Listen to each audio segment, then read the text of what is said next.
Hi, I'm Alistair McCaig, World Spreads market analyst, and I'd like to talk to you today, Monday the 12th of September, about interest rates and UK banks.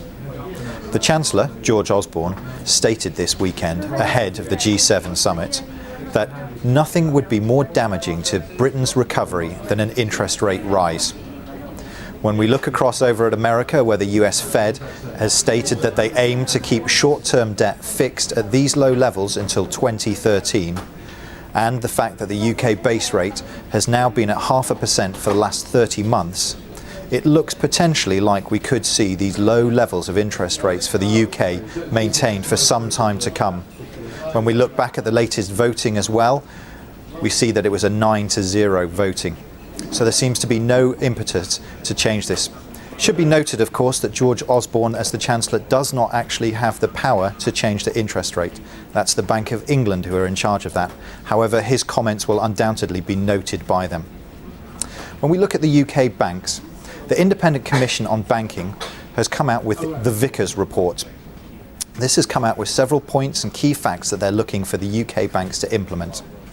Firstly, UK banks should ring-fence their retail banking divisions from any exposure they might have from the investment bank side of their business.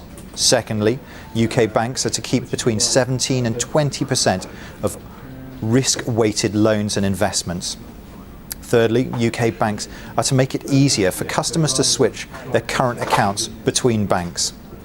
Probably fourthly, the major important fact stated in the Vickers report was the sale of Lloyds Bank branches should be done as an opportunity for another new competitor to improve the market competition.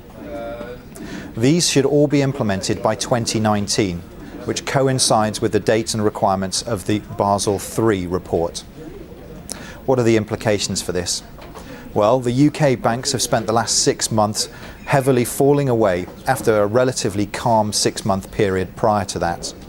We now have some clear guidelines and a clear timeline as to the requirements set down for them to deal with.